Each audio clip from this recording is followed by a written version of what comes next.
right, brother. Coach Josh, ever since.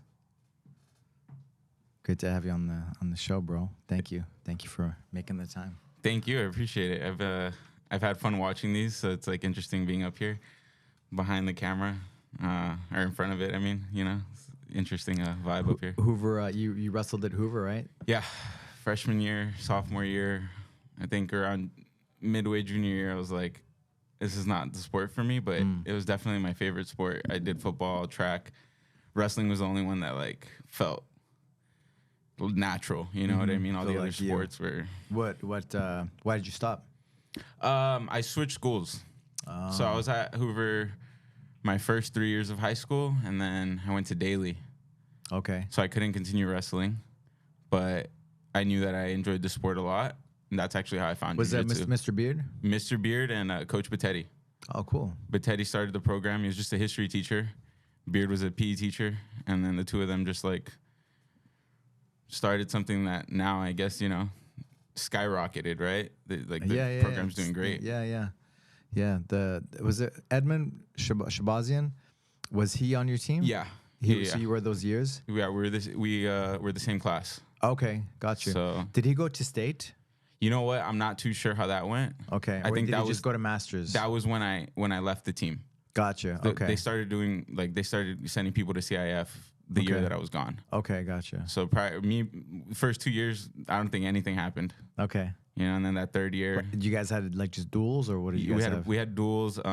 Monrovia, the South league finals. Pass. I think Rio Hondo. We were the Rio Hondo league. Yeah. So not very many schools. I don't think Burbank even had a team yet, right? Probably not. No, it's newer. Okay. So yeah, it was very few schools. San Marino, La Cañada, right? Yeah. Okay. Those schools definitely. Monrovia and then now it's Burbank and then Hoover. Is Franklin there? No. No. Okay then. We had like a special meet with Franklin. Okay. So even though they were out of the Rio Hondo district, we would still compete with them, which is pretty cool. They have like Village Christian. They don't really have a full team, but they have some guys, so they would jump into some of the duels and stuff. That's to get cool. matches. Are you like big involved with the team right now? Well, I was just supporting my daughter, and then of course I'm super connected with a bunch of the kids that have grown up here at Legacy, Yeah. So I want to just see them, be their best, So part of that journey was the high school wrestling, so. Just that, but and I did support. I helped with whatever I could.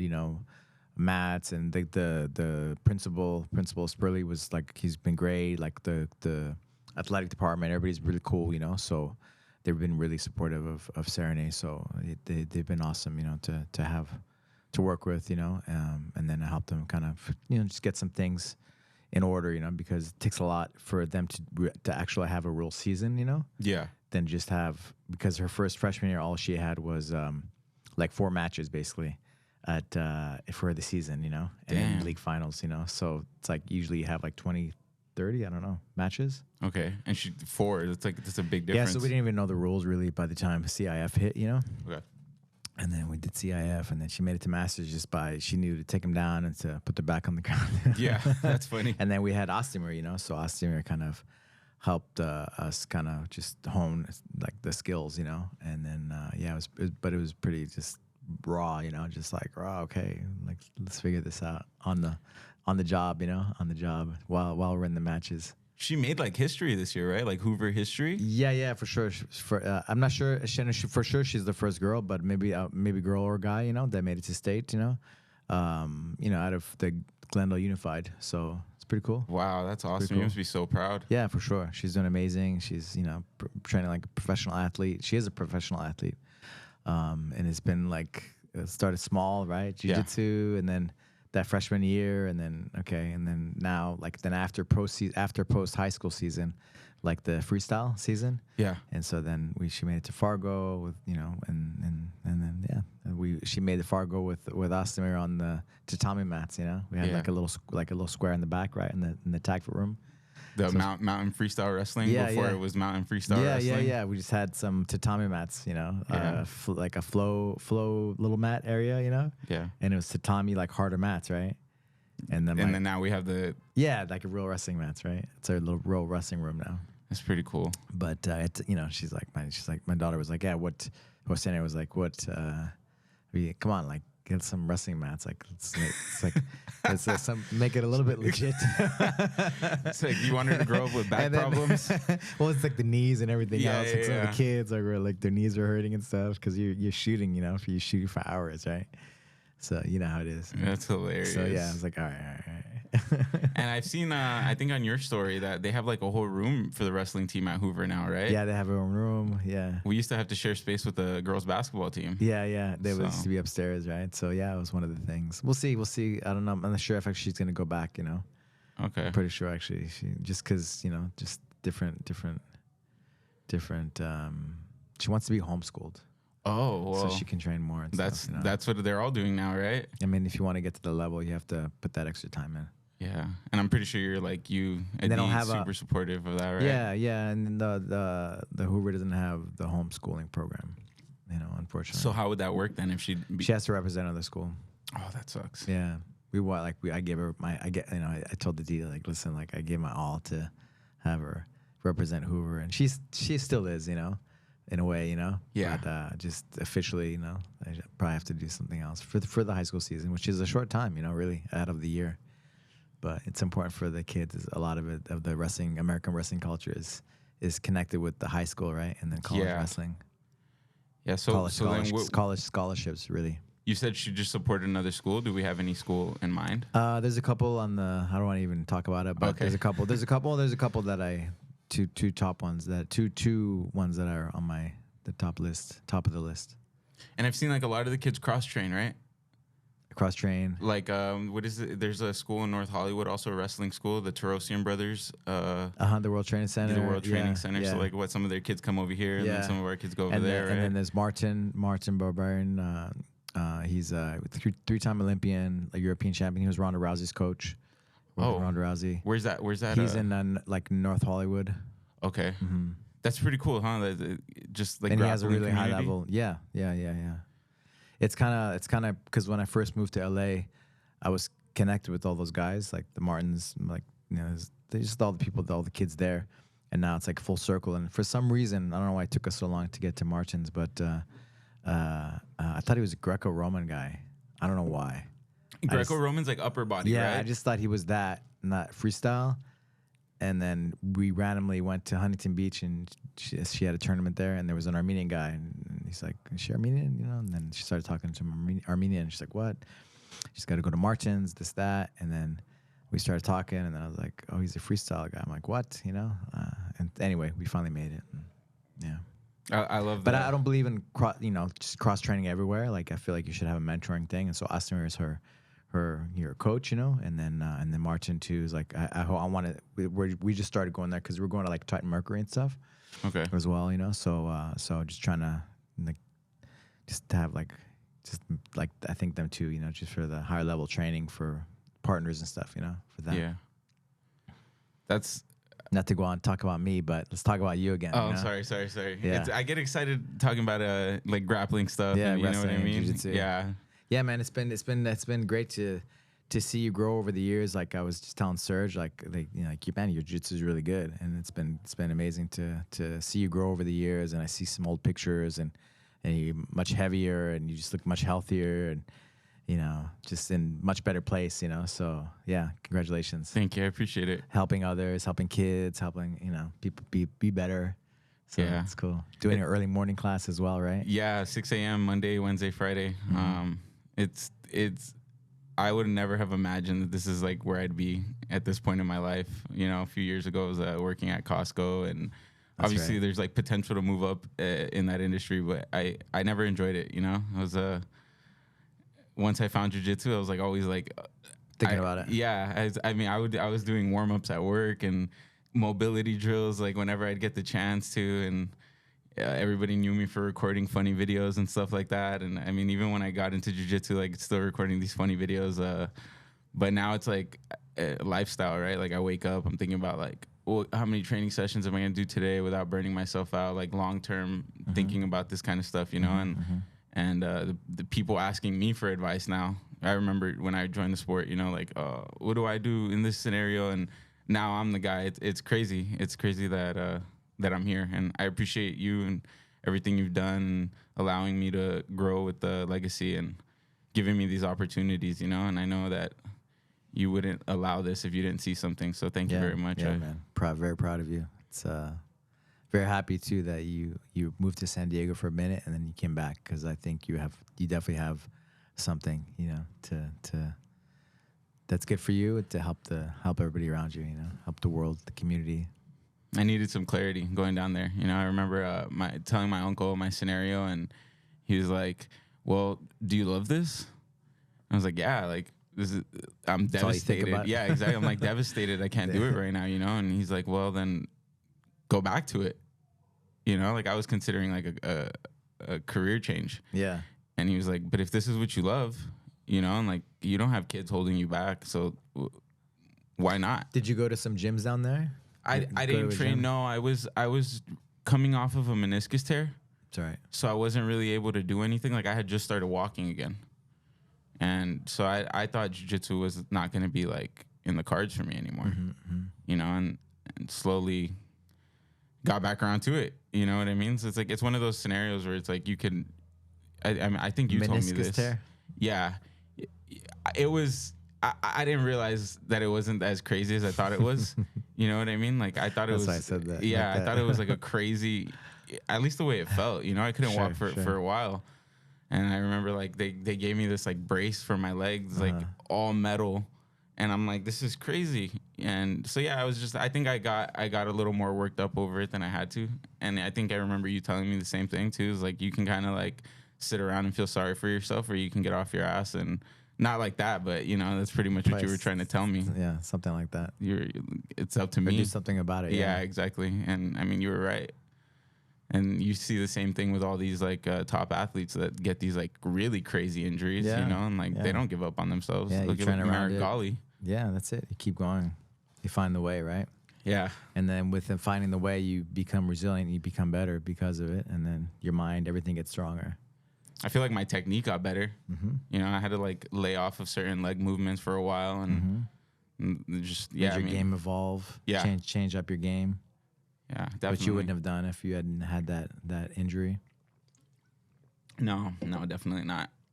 And I think it's funny too how like the longer that you do jiu-jitsu, how like you'll come around to techniques later on that you kind of like stop using. Yeah. And then like that's how you improve, right? Like you hyper focus on one thing. Maybe you start to feel a little comfortable with it or whatever, and then you go somewhere else, and eventually you start becoming more well-rounded. And I think Damon was saying the same thing. It was like the goal is just to be well-rounded, like in his that's it. In his interview with you. That's it. Yeah, that's it. Yeah, be the best jiu-jitsu fighter you can be the best martial artist you can be, right? Yeah. But if you're doing jiu-jitsu, like be the best you can be, and that means having your takedowns, having your guard passing, having your guard game, right? Having different types of guards, right? Yeah. And even if you don't do it yourself, at least know how to teach it or to, stop it at least, right? Know enough to help somebody, right? Yeah, I'm confident in my takedown defense, but not my takedown so much. It's different with the gi, right? Like setting up takedowns with people just holding you. It is. You know, so I'm a big like believer in like and the thing with jiu-jitsu too, like the sport jiu-jitsu, right, is what's the percentage of takedowns that happen and because most people pull guard, right? Yeah. So what is the percentages of people actually doing takedowns in a match? I don't know. I think I read it. Maybe I'm wrong, but they said like 25 or 30% of matches there's takedown. There's actually people trying to do takedowns on each other. Really? Only 25% of the, more or less. Maybe I'm wrong, but it's around that. That's still surprising, though. Yeah, that it's that much, right? Yeah, I'd expect less. Because one guy pulls guard or the other guy, right? It's like that. Double guard pull scenario. More, man. Oh, my God. The 2 penalties, right? Like, they just keep getting the penalties. They refuse. I find myself, instead of just passing guard, I feel myself sitting back and doing double guard pull just for me to get position. And I kind of laugh at myself, just how things have changed. But, the game evolves, right? You have to stay on top of it. And the game is how the game is, whatever, and as long as like the basic fighting things, I think you're good, Yeah. But also stay open to the different new things and trying new things, right? You always have to stay trying to be on top of it, right? I'm enjoying Russian Thai a lot in the gi. Russian Thai. Yeah, Okay. Russian Thai, 2-on-1 control on the arm. Like I feel With the gi. Yeah. Okay. I feel like it's a lot easier to get.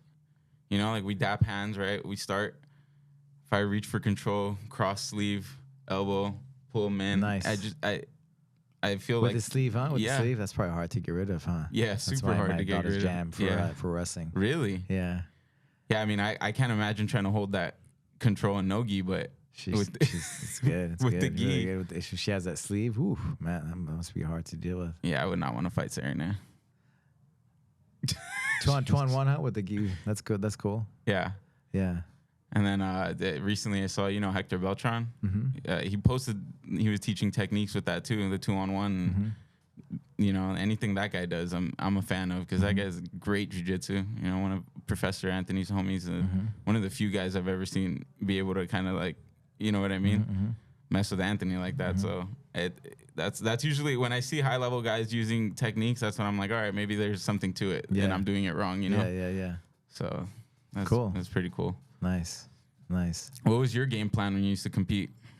My game plan, like we were talking about the guard pulling thing, right? And so it is what it is. When I fought professionally, I had to, for sure, you have to get your takedowns on, right? So, but like with jiu-jitsu, you get you train them and you try stuff. Sometimes it's just stand-up days, right?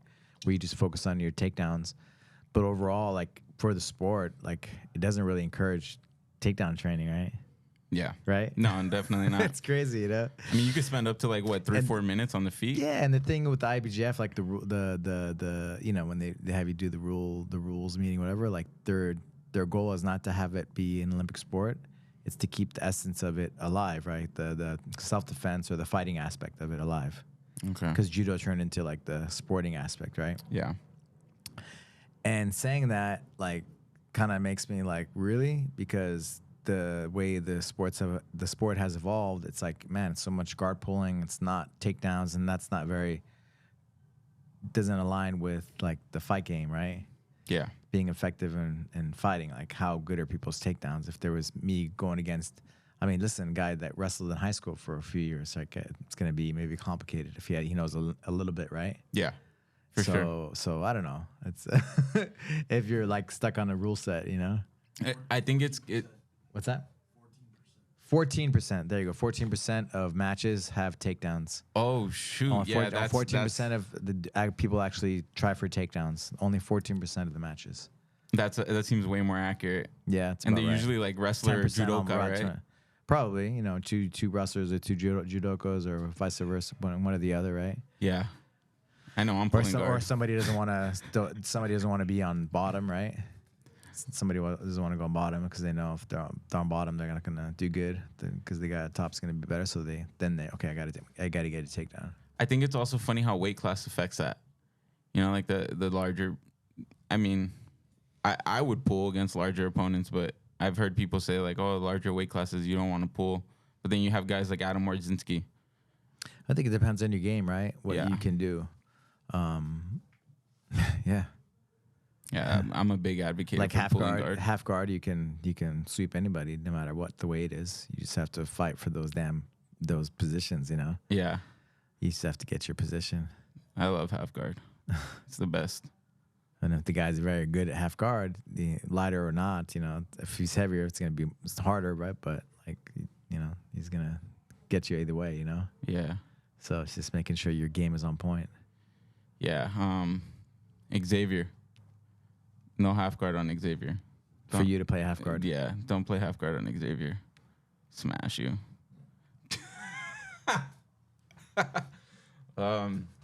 Yeah, because he's a student of the game and he's gonna know what you can and cannot do, and so you can't be lazy in the positions. Like you have to be on point. Your game has to be on point, and it has to be evolved. Okay, he's stopping me here. This is what I can do to counter that. Or at a certain point, you're like, okay, don't play half guard with him. Yeah. Recover back, go back to full guard, or go back to another type of guard. Professor Edson has a really good half guard. Really good half guard passing. Yep. That's someone. Pressure. Yeah. This is a dangerous half guard. Yeah. Some of the best details, too, in the position. I always joke with them because my half guard was like unstoppable. Oh, And he talked smack to me when we were younger, because like nobody could stop my half guard. And then his half guard got really good, and so he started like getting me, like sweeping me, and also at the top, he evolved, yeah. So he was been teaching me the last couple of years of positions and half guard, and I was like, yeah. So I joke with him, just like, yeah, you couldn't just let me be better you in half guard, right? You had to get better than me. That's funny. We laugh, we laugh. Those are like the best relationships in jiu-jitsu, huh? Like you just talk a little smack to each other. Yeah. There's this guy Carmona who won like the Grand Slam in the Masters, and all he does is basically half guard, and then his pressure passing, the way he does it. I don't know what the name of it is, but Crossface? No, from close guard. When the guy puts you in close guard and you pass a certain way. Okay. And so that's all he does, and that's all that guy does. He Suda taught him to him, and that's all he does, and he beats everybody. Well, it's like the perfect kind of game for masters, but you just have to master those positions, And he showed me a lot of stuff from half guard. I stopped this guy with this, stopped this guy with that, So it's been nice, I've evolved my my half guard, but it's nice. I was just learning and being open to things, right? Yeah. Is there anything new, like modern day jiu-jitsu that interests you? Man, techniques? Of course, always. It was nice when we had Samuel Braga here that week. Because I got to like just spend, I don't know, we spent like 8 hours drilling one day, and it was just nice to go deeper into having somebody there like that was so into it. Kind of like showing all the details and just like this, like that, like this, and so for me to really get it and understand it. So man, yeah, I'm always trying to learn and get better. Maybe I don't play that game, but I want to know it so I can, stop it, or who knows, just evolve my game, Yeah, the Barambolos, huh? What's that? The Barambolos? Yeah, like I was training yesterday with Tarka, and like I almost hit it on him, and we were just laughing about it. And he was like, because he dove right away, like disengaged with me, like counter, like he's like, man, he almost got me, Yeah. But it's nice, man. It's nice, right? Like just evolving and always learning, never stop. That's the beautiful thing with jiu-jitsu. Speaking of which, you should probably you should let me come through Masters. Masters. 8 a.m. Did somebody not get ID'd at the door? No, I'm just saying you should let me. It's not my call. I could get a fake if you need. It says I'm 40. Yeah. There you go. I want to come train with you guys. There's a way. Work my technique, There's a will, there's a way. All right. I appreciate that. Let's see what Caveman can do for me. It's before his what do you call it? His wake up time. What's the wake up time? I don't know. He usually gets here like 10 o'clock, I think, around that. So he's never here for the Masters then.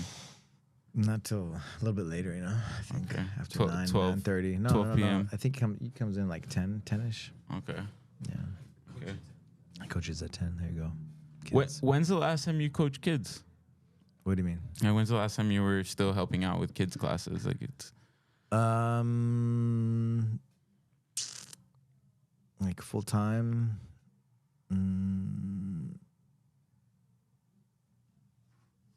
That's a good question, man. It's been a minute. Probably like 10 years ago. Wow. Yeah. Do you miss it? I do, but I just it's you can only do so much, throughout the day, So I have to like see where my time is best utilized. I've taught like all the classes from morning till nighttime for I don't know how long, like many years. I was just telling somebody that like till I don't know 6 years ago, maybe something like that. Wait, maybe a little bit more.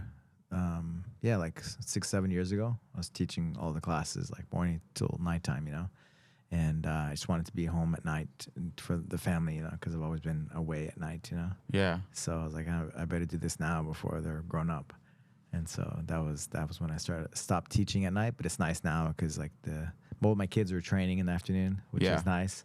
Jiu-jitsu, and then now with the wrestling too, like I am able to come in and see people.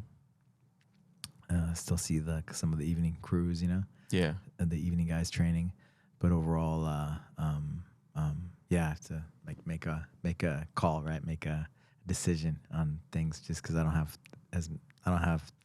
can't put my time everywhere. Yeah.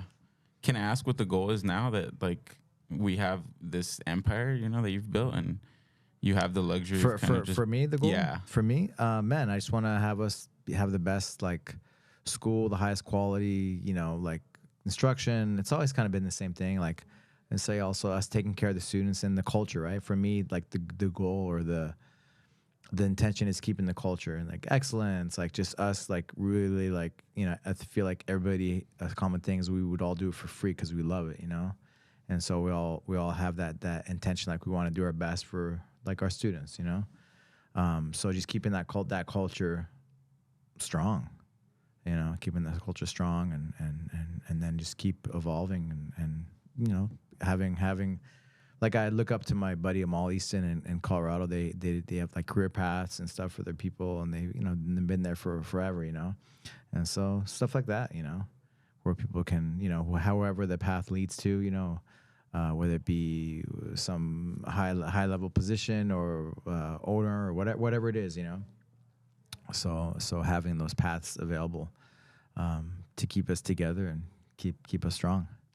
I like that because I think you're stronger together, when you're with a team.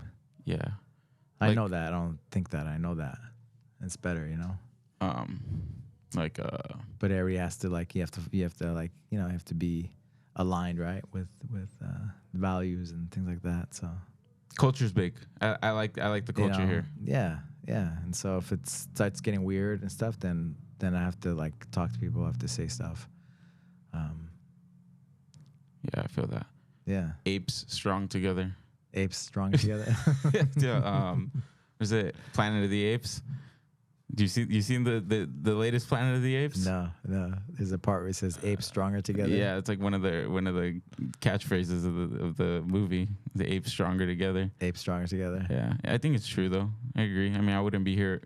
I wouldn't be where I'm at without the amazing team that you've built. And it takes a village, right? It takes a village. It's not one guy or this guy, that guy, more so than others. But it's like it takes a team, And there's all these people behind each person, right? Yeah. Well, the kids too, right? Like you see these kids grow into these amazing athletes. Like they wouldn't be there without the team, the parents, team, coaches. Really, really takes a village. Yeah. So are we opening any new legacies anytime soon? I have people ask, but I definitely have to be careful with things, Quality control. Quality control, also like just etiquette, right? If somebody's like near somebody that's close, like or like lineage even, like I have to be careful of that, Okay. That's like a respect thing. Yeah. That's cool. I hope to have a legacy one day. Like Jacqueline, like like I have to be, because it's the world's so big, right? Yeah. So it's like you don't need to open up a mile away or whatever it is, like close by somebody else in the lineage, because it's like family, right? Yeah, you don't want to step on toes, right? Yeah, it's not necessary. Okay. It's not necessary, and because it's not just a 1 year thing; it's like a lifelong thing. Yeah, that's crazy. Yeah, which one was your first Gracie Barra or Baja? Well, I opened up my first gym in Santa Fe, New Mexico. Okay. I've heard this story. And then who'd you end up leaving that one to? My first black belt, Thomas Pless. He's now in Texas. And then, so it's cool. And he just actually a couple of years ago, another guy, Sergio, he came to the gala and stuff with his family. That's cool. I think the only person I've met. Opened it up with another black belt of mine in Houston, actually. A suburb. Houston's huge, Yeah. That's is that where Draculino's at right now? In Houston, yeah. Oh, Houston that's area. cool. Yeah. That's cool. Does he know Draculino like that? Who's that? Your black belt that you were talking about? Of course. Yeah, but he's like it's like so far away, Yeah. It's when my other guy, his partner, he trained with this guy Pablo Silva, who was one of Draculino's black belts, and they don't get along, So he started training with him because it reminded him of like our gym back in the day. It was like, all competitors and hardcore a little bit, Yeah. And he's like a investment banker. He's like really smart, So it was always like just a hobby for him, but it brought out the best in him, made him a better person, Yeah. So he liked that vibe. And then, just whatever. Now they're because they've been close friends for however long I've had this school, you know. So he brought him out to help him out too, you know, to switch up his scenery, because Santa Fe is a smaller town. Okay. So just to help him out, and also he likes him. So they built the school in it's called All or Nothing, Ayon. Ayon. Yeah. Isn't jiu-jitsu politics crazy? It can be. I think, but if you do things the right way, it's all good, you know. It's all good. Yeah. Luckily, I haven't had any falling outs. It's not necessary.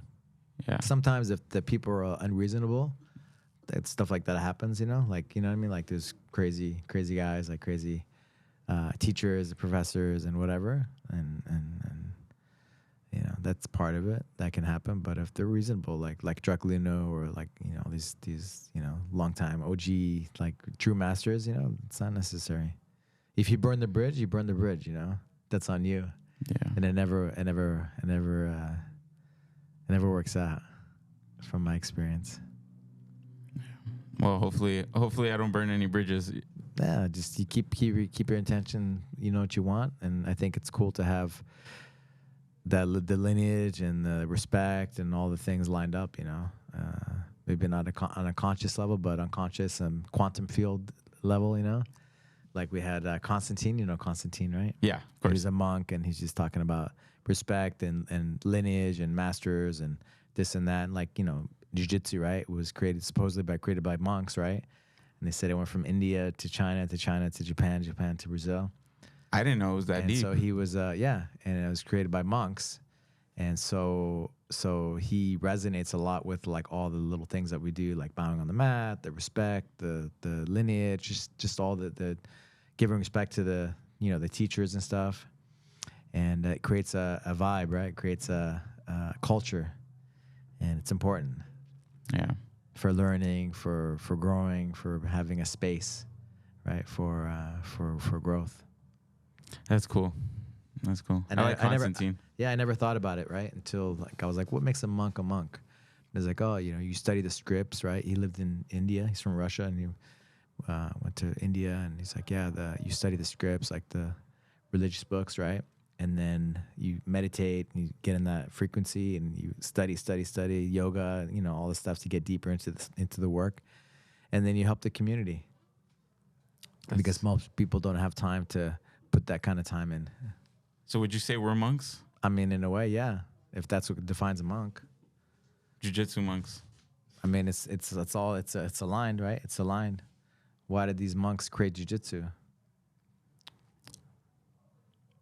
Maybe they were bored. Or it's a way to have a higher frequency. Yeah. To be better. Have you ever started something? If we're energy. Have you ever like started anything and you're like approaching it like as a beginner and you use jiu-jitsu? Of course. Okay. Of course. And everything. How can you not, you know? How you do one thing is how you do everything. I never like that blueprint. I never understood it until I found jiu-jitsu. You know Professor Alex, Nogi Alex. Mm-hmm, yeah. So I remember when he started doing computer science. He was getting into it. And he was like completely brand new to it, and he would always talk to me about it. And he's like, "Yeah, I'm like a white belt at this," and like just the constant jiu-jitsu analogies, I think helped him like progress a lot faster. Because he would try to make parallels to what he was learning that was brand new to something that he already knew very well. And I think it's crazy how my whole life, I never thought about anything to try to mirror it to something that I'm already good at. And so I think it's pretty crazy how you can do that with jiu-jitsu. Like anything that you try to pick up and like, oh, I'm a white belt at this, and like teach yourself the way you taught yourself jiu-jitsu. Yeah, patterns, right? Like same pattern of learning, doing things. And what's nice, there's different types of learning, right? And so jiu-jitsu has different ways, like the whole touch, the kinesthetic, you know, style. And so people learn differently. And so some people have a hard time sitting down in a classroom, but not the same thing in jiu-jitsu, right? Yeah. And something where you're actually touching and doing and moving. So yeah, because you're able to do that, you're able to do everything else too. Maybe where you weren't able to do it before or understand it before. Yeah, I didn't know like the learning styles before like that either. Like I thought it was universal, you know, and then obviously it's only one style of learning. Yeah. But then there's like visual, right? You can watch something, you can be in the position, like do it yourself, feel it, or you could just have it explained to you. That's what I like about jiu-jitsu too. It's like teaching people and figuring out how to teach people is the most interesting thing. Yeah, different people learn different ways, and be giving them a little piece of them all, and then you get to know the people better. And so, okay, this is what this guy needs more, and so you tailor it to that person, right? Yeah, I think the hardest thing is teaching kids though. Sometimes they don't even know the words yet that you're trying to, you know what I mean? So I've enjoyed that a lot though. Learn different styles and teaching them, and like you feel so accomplished after you get someone to hit their first bolo. You know, some kid that like had no business coming into jiu-jitsu, you know, very uncoordinated, and then eventually they work up and they get confidence. They start winning tournaments, and it's crazy. Jiu-jitsu is crazy what it can do. How important do you think it is for that kid's life, what you're doing? I want to say it changes their life, right? I want to say it's a huge deal, but I think I'd be giving myself too much credit. But I know what it would have done for me. So What would it have done for you? I think it would have instilled a lot of like drive. You know, at an early age, like there was nothing that really interested me like that. I was more of a creative kid. You know, like I didn't really desire to be an athlete ever. You know, not until I got into the sport, right? It's like I want to be the best that I can be. There was nothing in my life that ever made me feel that way. And so like to be able to pass that on, you know, like I there's one kid specifically at Legacy Glendale that I've worked with that I remember when I first started doing lessons with him, he was like very timid kid, and yeah, you know, he wasn't the best in the class. And then we started doing private lessons, and like it wasn't even the technique so much that got him to where he is now. It's more so just like that private time and like giving him attention and like The connection. Yeah, you know, like cheering Somebody him up. Yeah. So and now he just won season champ. You know, Damn. yeah, at Jiu-Jitsu World League, following in the steps of Damon Lee Lamar. You know, so. But obviously, it takes a village. But you know, it's like it all started with the lessons, right? Like his parents are always very grateful to me, and you know, I know it's not just me, but I definitely helped like kickstart that. Like now we have like a champion, you know what I mean? And he's gonna pursue it for. Man, like me doing it for 30 years, I can honestly say it's everything. It changes everything. It changes them forever. Okay, they're like whatever age they are, but the younger the better, right? But it doesn't matter. Like the difference you make is like. It's like timeless. So like every class matters, every moment matters, you know? Yeah. And you're doing big work, man. Thank you. Yeah. And what a great story that you can say, right? Yeah. Yeah, I mean, the kid's a beast now. So I wouldn't want to fight him. These kids, man, they're crazy. You see some of the stuff they pull off. Their energy, the excitement, their passion for life, like they're up here, right? Yeah. When they were like just like getting by, right? Yeah. And now they're just like high on life, and they understand things. Yeah. At a higher level. It's beautiful, man. That's it. Yeah, watching them make that transition from like very basic fundamental jiu-jitsu to like advanced jiu-jitsu is like crazy. And it's like you said, it's like every single moment matters, right? Because you don't just wake up one day. And you're there because you're present. You're there day in and day out, right? Week in, week out. That makes a difference, right? Because you're in a moment maybe that really mattered, right? And you can say the right things at the right time, like hey, do it like this, or don't do that, or whatever it is, you know, or hey, you know, pick your head up, you know, don't be sad, whatever it is, you know, cheer them up, or just being there. Yeah. Like a lot of kids, like not him, but maybe a lot of kids, like they don't even have their dads around, right? Yeah. And you know, just whatever the homes like some kids come from, right? Like makes all the difference. One coach, right? One person can make all the difference to a kid going one way or the other way, right? That's crazy, huh? That's what I mean too when I say like it would have made the difference for me. Like my mom, my aunt, she's like aunt, she's a cousin, but she's like older, you know, and she ended up becoming a counselor, like a high level counselor. and she'd always tell me like the power of like a coach, power of and it's not because the parents like when the kids become like teenagers or whatever, they don't listen to their parents as much, right? But like that's why uncles and those kinds of things are good. But like a coach or like some kind of third other person, right? Yeah. Can make such a difference, and it can start young, right? Like the influence you have, and because the kids in school, they usually have like one teacher for 1 year or whatever it is. Like usually they don't have sports in elementary school, right? So much like in the school. Yeah. But like the fact that you have that long of of time with kids, like you really shape the kids' lives, and this monk path, Yeah. Come on. It's beautiful, man, Yeah. Come on. I was really bad at disciplining kids when I first started coaching. But like you're saying, like now I'm starting to see the importance of it. Because it matters, right? Yeah, it matters. for sure. To put them in their place, like when you got to do it, you got to do it. Yeah. And other times you encourage them, right? When you feel them, when you feel certain things, right? But it's being connected, knowing them, right? Yeah. And that takes like being there, present, right? Being present. It's something. It's like my mom used to say, like there's no rule book. Or there's no like set in stone path that I get to follow to be a good coach. But your intentions are the ones that matter, right? Going back to the intentions of what is the goal with legacy, and it's like that intention, like we want to bring out the best in our students. We want to have them be their best, right? And that goes with us too, right? We're always trying to improve. We're always trying to be better. We're always studying. We're always learning, and we want to do the same thing for our kids, for our students. Yeah, I'm excited. That's it, and keep that quality like on point, No excuses, no nonsense, just do it. Yeah. It's gonna be something. We're gonna build some monsters. Building, man. Look, come on, you guys went to Orange County, man. The Mighty Mite got the Mighty Mite trophy, Yeah. And did you see one of our kids fought Ace Mendez? Oh no way. Yeah. Cool. We had one of our kids fight Ace 2 weekends ago at Jiu-Jitsu World League in San Diego. Okay. And then this past weekend we had another one fight him. And how'd it go? It didn't go well for them. Okay. But to be expected. But like at least for me, I'm thinking long term. Like this is the beginning. Like and now you get a taste of because some of these kids they're saying they want to be world champions. They're young though. They don't really know what it takes yet. So I think this is good for them, like a wake-up call. For like, sure. This is what you're going to have to deal with. For sure.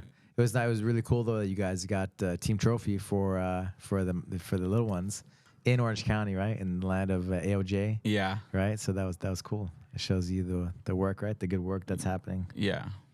I'm excited. That's why I'm excited. I'm happy to be where I'm at, building up this team, and Professor Anthony, thank God for him, because he's given me the position to work with kids and adults. When he's not around, like I kind of got to step it up. He was in Japan for 2 weeks, and me and Liz were leading the classes, and obviously we have a great team.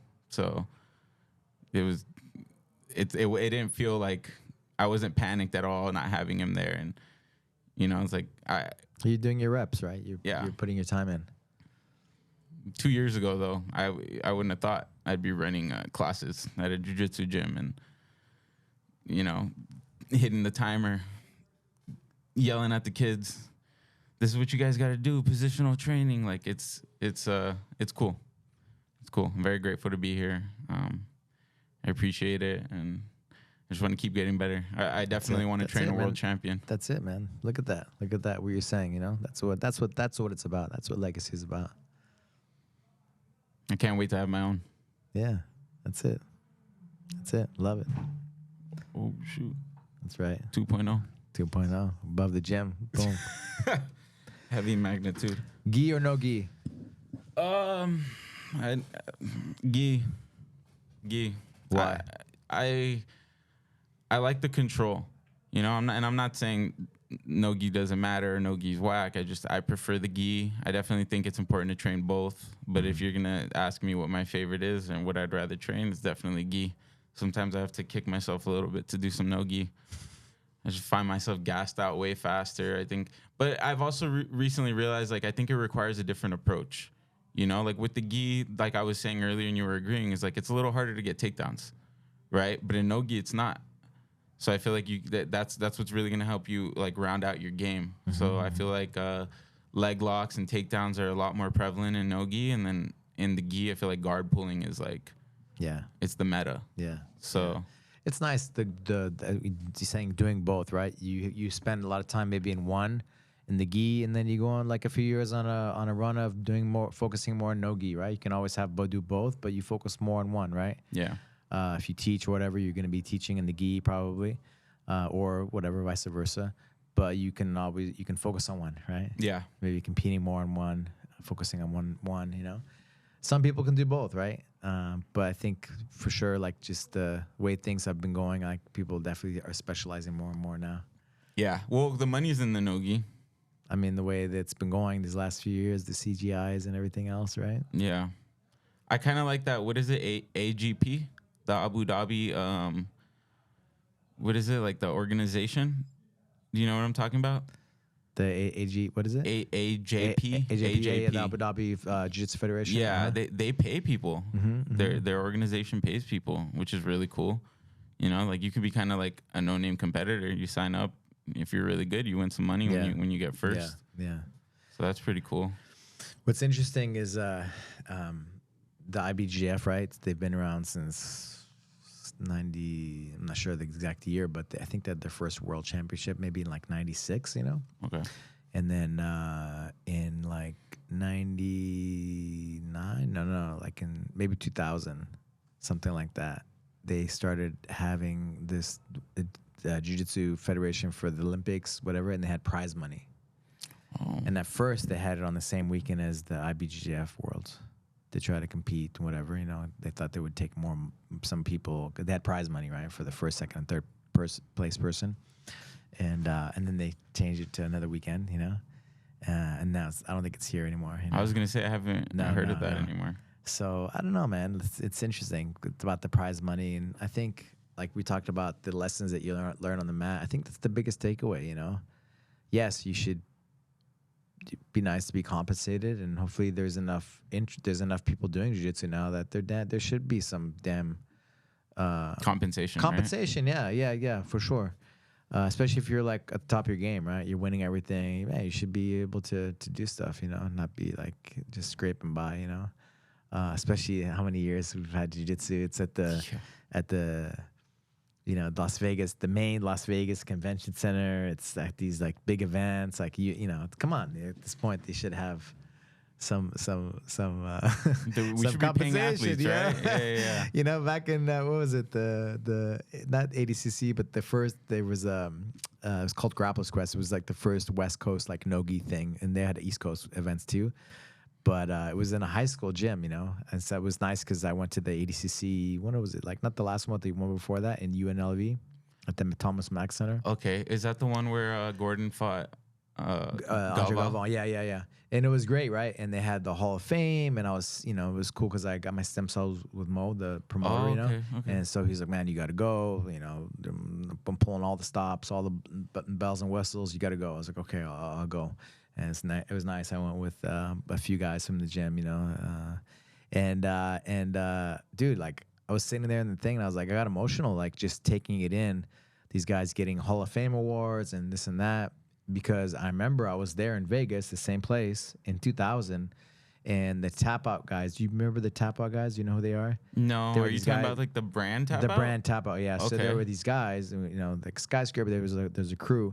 And they would sell the T-shirts out of the back of their cars at the tournaments. And that first Grappler's Quest was in Vegas, you know. So that was like the top of the food chain. People, like all the guys that were in the UFC, like everybody was kind of there, you know.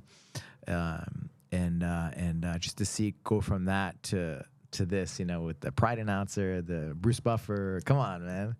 You know, Hall of Fame, and these guys getting awards. It was cool, man. It was really just to see how far it has come. It made me really proud. It made me really proud to have believed in this, you know, when nobody else did. I mean, come on, man. Like back in, I talked to some of the guys that were like world champions, like they didn't have all these like super fight events. If there was an event where you would get like $1,000 prize money, everybody went there, like the who's who, you know. Yeah. I remember there was it in Ohio? What was it? The Arnold Schwarzenegger what's it called? He has like a fitness event, you know, the Arnold, whatever it's called. Anyway, they had a jiu-jitsu division or grappling division. They had the who's who. They had like $1,000 prize money, and everybody went there. Your ticket's like $300 or whatever, you know. But you know, you're going there, you know, because yeah, that was a big deal, you know. Do you know who won that? For the different divisions. Yeah, like who the winners or whatever. Of the I went there the year I went with Shaolin. My match was 0-0. It was in the semifinals, and then he ended up winning my division. He was like a 3-time black world champion. I was still a brown belt, you know. He won that division, and Jeff Monson I think won the heavyweight division. I think Saul Ribeiro won the middleweight one or whatever. I'm not sure the rest, you know, but those are that was like a lighter weight division. Maybe there's one below me. I'm not sure. Yeah, now you get these big events, right? Yeah, that's crazy. Yeah. We just had who's number one. Who's number one now? They have that in the wrestling as well, and just they have all these. It's great, man. You know, flow grappling, pro wrestling. You know, it's cool. I was kind of looking too to see like which sport is bigger, and for sure wrestling has been around forever, right? Mm-hmm. Internationally, for sure, it's I would assume it's bigger, you know. Yeah. But in the U.S., like man, like I think jiu-jitsu might be just as far as practitioners might be bigger than wrestling. I was looking at the numbers, like ChatGPTing it and stuff, you know. Mm-hmm. And it seems like it kind of is, you know. I was looking at like views and different things on YouTube. Yeah. For the things, and I was like, wow, it's jiu-jitsu's, you know, it's growing, it's expanding, here because it's a lifestyle thing more so than just something that you can do when you're young, right? It's something that you can do for your whole life, and that's the beautiful thing. We have Savage downstairs. He's like 80, you know. He's ready to scrap with you, you know. Yeah, he's out here drilling every day with the dummy. You know? Yeah. I saw something cool. And his cone. I saw something really cool the other day. That's like. You used to get like before it was only people doing jiu-jitsu that knew someone that did jiu-jitsu, right? Like early on when the sport first started, say that again. Like you could only really get into jiu-jitsu if you knew somebody that did jiu-jitsu. Yeah, correct. right. Because it was like there was no way to market. You could buy some VHS tapes, you know, but you wouldn't really know. You would have to find somebody. You would go to a seminar, like however far away it was. For example, I went to go visit Carlos Machado in Texas. When he was inside of Walker, Texas Rangers studio, like the Chuck Norris's studio. Mm-hmm. So his gym was inside that studio. I came out to LA, the Machados, because it was like the Gracie Barra lineage, you know. So I came here too, and yeah, you went wherever you could go to learn New York. There's a guy named, it was before Henzo even moved there. This guy named Fabio Clemente. What's the name of his gym? I think it's just his name. Fabio Clemente. Fabio Clemente, yeah. And so he was there, and I would go visit my dad, and I would stop in that gym. But you would have to go to places where people had the knowledge. It's different, right? Now you can learn online. You can YouTube and training websites, BJ Fanatics, right? Yeah. Or there's like kids whose parents don't even train, but like they've heard, you know, how good jiu-jitsu can be, or like, you know, the argument that it's like the best martial art. And so I think it's cool nowadays, like you don't even need to know anyone anymore, and you could just be in the sport.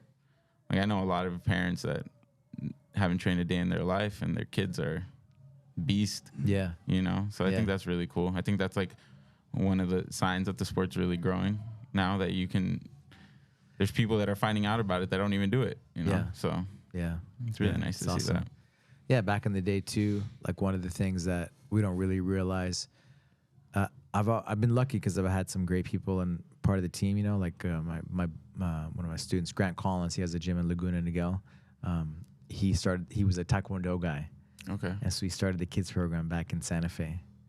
And so I was really lucky because he had like the experience and stuff of kids programs. But back in the day, the jiu-jitsu scene was like very Fight Clubby, you know, it wasn't a place for like kids. Okay.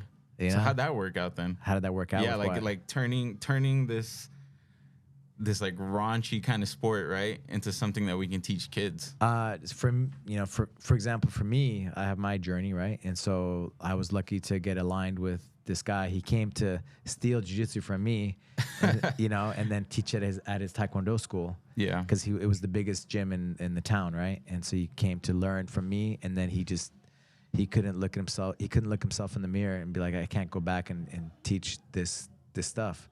And so he ended up quitting Taekwondo and his job. He was like the head guy, you know, the main guy, and coming over and starting from scratch with one kid. I remember. No way. And his girlfriend was crying. She's like, oh, because he was like the man, right? Yeah. And he's like, I just talk about integrity, right? He's like, Yeah. I just can't do it. I can't do it. It's not right.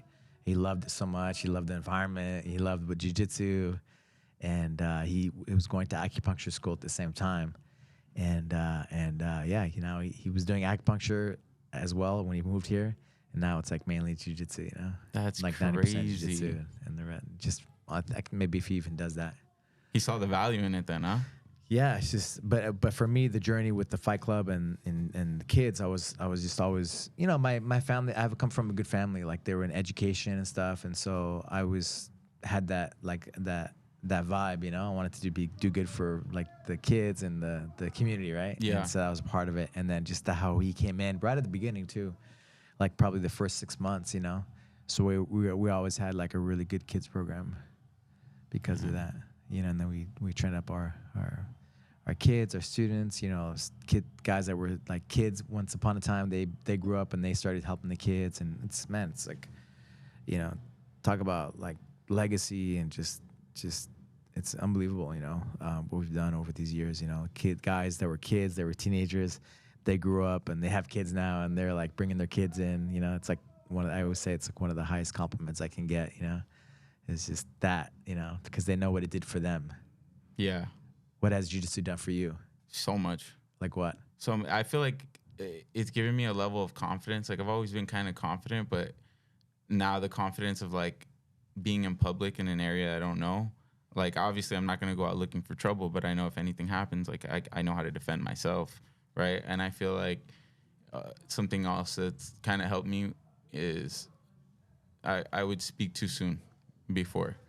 And I don't know why. But I feel like jiu-jitsu has helped with that. Like kind of hold my tongue a little bit now, right? And like kind of assess the situation a little bit better. So I feel like I still ramble, but I guess I just don't like oftentimes speak out of turn anymore. Yeah. You know what I mean? Like I used to be ready to pop off a little more, and now it's just like, no.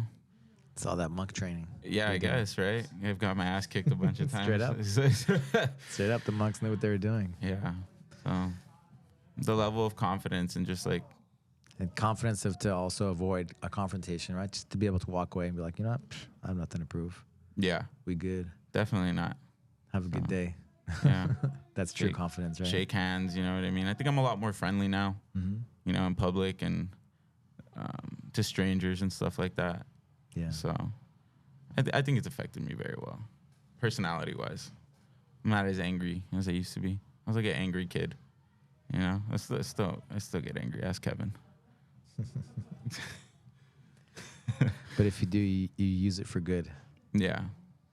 Well, thank you, brother. Thank you for doing the work that you do, man. I appreciate you. I really appreciate you. It's been, like I said, a pleasure seeing you grow, seeing your jiu-jitsu evolve, improve, keep improving, and I can't wait for the future, man. Keep doing what you're doing. Thank you. You're doing great, man.